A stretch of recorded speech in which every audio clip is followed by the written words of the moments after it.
The Italian Wine Podcast is the community-driven platform for Italian wine geeks around the world. Support the show by donating at ItalianWinepodcast.com. Donate €5 or more and we'll send you a copy of our latest book, My Italian Grape Geek Journal, absolutely free. To get your free copy of My Italian Grape Geek Journal, click Support Us at ItalianWinepodcast.com or wherever you get your pods. Grazie mille. Welcome to the Italian Grape Geek podcast. Join us as we explore personal stories of travel and tasting with Italy's must-know grape varietals. Chart your own course with My Italian Grape Geek Journal, your personal tasting companion to accompany the series. Available now on Amazon. With thanks to Colangelo and Partners for their generous support with this project. Ciao, fellow Italian wine people. My name is Peggy. I'm proud to be an Italian wine ambassador, and I'm happy to have been a part of the Italian Wine Unplugged 2.0 project. A bit about my background. Well, my background is actually in education, but I was pulled into the world of wine about 8 years ago. I now work as a sommelier on the floor of a very cute Italian restaurant here in my home of Victoria on the west coast of Canada. My most recent project was to develop a course for wine students about how to study wine better using a neurodevelopmental approach. Today, I am happy to present the grape Piedirosso. This is an ancient grape of Campania, with its origins most likely traced to the era around Vesuvio.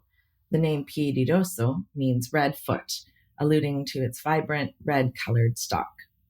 There have been various other synonyms for this grape in its long history, all of which make reference to its red stem or to the way it resembles the red feet of pigeons. Piedirosso is grown almost exclusively in Campania, with many DOCs where it can be bottled as a monovarietal or have a dominant role for blends. This includes Capri, Ischia, Sannio, Campiflegre, Costi d'Amalfi, and Vesuvio DOCs. Mount Vesuvius is regarded as the heartland area for Piedirosso. It's grown on the slopes of this stratovolcano in the deep volcanic soils.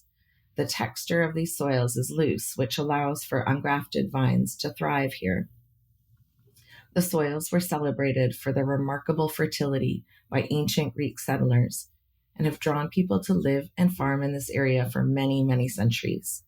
Even today, the area around Mount Vesuvius is the most densely populated volcanic area in the world, therefore earning it the title of the world's most dangerous volcano.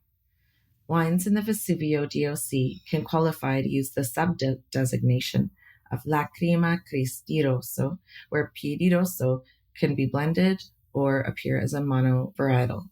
There seems to be no shortage of interesting volcanic sites for Piedirosso, since it's also the most important red grape of Campiflegre, west of Vesuvio. This area is composed of many volcanic cones, volcanic lakes with gas and steam emissions, and a peculiar volcanic phenomenon that causes the land to heave and swell. The land could actually be lifted up several millimeters in a day, which can add up to many centimeters or even several meters in a year, like living on a giant balloon that's constantly inflating and deflating. At least that's how Giuseppe Fortunato of Contrada Salandra describes this interesting phenomenon. Here in Campiflegre, Piedirosso is known as per I palummo, meaning pigeon's foot, and can be labeled as such in this DOC. Ischia is another unique volcanic site for Piedirosso. The island is off the coast of Campiflegre and is known for its unique green volcanic tuff, created by molten magma coming into contact with cold water that washed out pockets of green minerals. Here, wines can be bottled varietally as Piedirosso or as per I palummo. Ischia Rosso wines are blends of Piedirosso with Cannonau. Other DOCs that feature Piedirosso are Capri, Irpinia, and Sannio. Piedirosso is widely used to blend with Aglianico. We see these blends in the DOCs of Falerno del Masico, Cilento, Costa d'Amalfi, and Penisola Sorrentino. Piedirosso softens Aglianico's structure and contributes perfume and freshness to the blend. Monovarietal Piedirosso offers floral notes of violet, geranium, lavender, red-berried fruit such as plums and cherries, with a balance that tends towards softness, despite its fresh acidity. Wines can have spice and herbal characteristics, as noted in Mastro Berardino's Lacrima Christi del Vesuvio Rosso. I've seen one bottling of Piedirosso in my home market about 4 or 5 years ago, which I, of course, snapped up and thoroughly enjoyed. Needless to say, benchmark producers abound in other markets. I can suggest Contrada Salandra for very interesting wines that I've read about. These come from Campi Flegrei, as well as Cantina Friciane, run by the Palumo family for 4 generations now, Fattoria La Rivolta, New Stili, Villa Matilde, Avellone, Marisa Cuomo, Casa d'Ambra, and Ettore Sammarco. What interested me more when learning about the grape? I'd have to say value. At work, we're constantly looking for wines that present value and quality. Piedirosso fits this bill perfectly and is also appealing due to its softness, while also having acidity that makes it ideal for food. And given that Piedirosso is grown all around Naples, I'd have to have it with pizza or even pizza fritta. Buon appetito! Are you enjoying this podcast? Don't forget to visit our YouTube channel, Mama Jumbo Shrimp, for fascinating videos covering Stevie Kim and her travels across Italy and beyond, meeting winemakers, eating local food, and taking in the scenery. Now back to the show. Pignolo is almost exclusively planted in Friuli Venezia Giulia. Historical documents recount its high status from the 14th century. But unfortunately, this began to change in the 19th century, and it eventually fell out of favor. Then, after phylloxera hit Friuli Venezia Giulia, Pignolo was not included in any replanting programs, and this had pushed Pignolo to near extinction by the mid-20th century. But there were a few ungrafted vines of Pignolo growing against a wall at the Abbey di Rosazzo that managed to survive, and from these vines, the Casasola family, the former vineyard caretakers of the Abbey di Rosazzo, took plant material from them and started to propagate new vines. Some vine material was also passed on to Luigi Moschioni, which set his family on a path to becoming one of Pignolo's greatest proponents. And the third hero in the story is Walter Filippucci, who finally took over the rundown vineyard at the Abbey di Rosazzo and managed to plant 2,200 new vines from the remaining 2 on the property. Now, more than 80 hectares are planted to Pignolo. The name Pignolo references its small, compact bunches, which make them look like pine cones, called piña. Pignolo has a high level of tannins and needs ample heat to ripen them. However, the grape is also sensitive to extreme temperatures.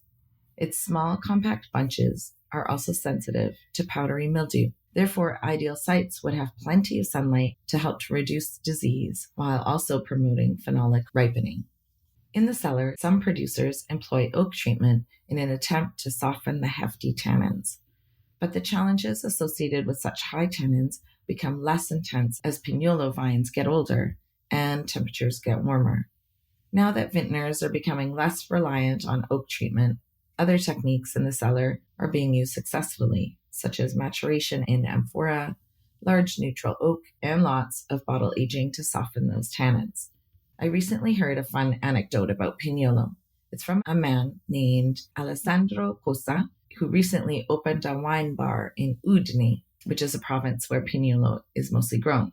He named it Inoteca al Pignolo, citing a kind of kinship that he feels with the grape. When answering why he chose to name his business after Pignolo, he said, "It has the same character. It's a bit hard and closed and needs time before it shows its best." In the glass, Pignolo wines are structured, concentrated, and capable of aging. Acidity levels and tannin levels are high. They have deep color intensity, notes of blackberry, blueberry, herbs, and mineral. With bottle age, earthy tertiary characteristics develop. Certainly a wine that rewards patience. I have to say, I love a good story about connections between grapes and humans. I have yet to see a bottling of Pignolo in my home market, unfortunately, but I would seek out some benchmark producers that represent a range of Pignolo styles, such as Moschioni, Rodero, Castello di Butrio, Dorigo, Gigante, La Vigna di Zamo, Bresan, and ronchi di chala. And what to eat with it? Well, thinking about Pignolo's structure and concentration, I would try a nice ribeye steak topped with a thick walnut, parmesan, and truffle pesto. A good excuse to eat steak and drink good wine. Aged lamb also comes to mind, or even a rich potato gratin with smoked cheese and chipotle cream for a non-meat idea. Buon appetito. The name Prié derives from the French word prier, meaning to pray. It is also referred to as Prié Blanc. Prié is cultivated almost exclusively in the Vallée d'Aosta, specifically in the Upper Valley, which is the highest growing area in this region. In fact, it is among the highest vineyard areas in all of Europe. Vines are planted at 900 to 1200 meters above sea level, where it is very difficult for other vines to survive. But this extreme altitude with cold temperatures also makes it difficult for phylloxera to survive. Therefore, all Prié vines are ungrafted. So how does this variety manage to ripen in such extreme conditions? Even though winters are long and severe, Vallée d'Aosta experiences 2,200 hours of sunshine per year, thanks to the rain shadow effect from the Alps on the western side of Vallée d'Aosta. Prié is grown on the most western edge of the valley and therefore benefits from the most sunshine hours in the valley. The minimal rainfall also provides a benefit of more concentrated flavors in the wines, a kind of quiet power that some grapes grown in extreme cold, altitude, or latitude possess. Grapes are able to grow because of the intense work done to build terraces into the steep slopes. Growers use pergola vine training systems and build them low to the ground to maximize the heat absorption from any warmth radiating from the ground or from the supports from the vines, which are made of stone. Prié is a hardy, early ripening variety, a necessity for viticulture here. With such commitment needed to grow Prié, it is remarkable to think that it is one of the oldest cultivated varieties in Vallée d'Aosta. Prié is also significant due to its genetic contribution to the diversity of native grapes in the Aosta Valley. It has a parent-offspring relationship with other early ripening grapes in Vallée d'Aosta, including Maiole and Primetta. It even has genetic connections to grapes that link it to locations far away in Spain and Switzerland.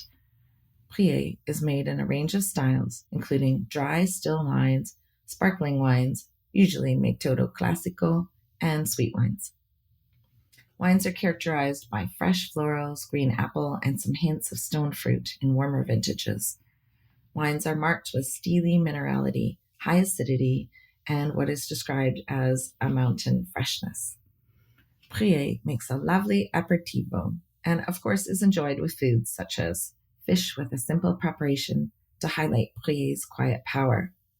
Also recommended is some buckwheat gnocchi with Savoy cabbage, sage, and brown butter to highlight the light herbal character in Prié.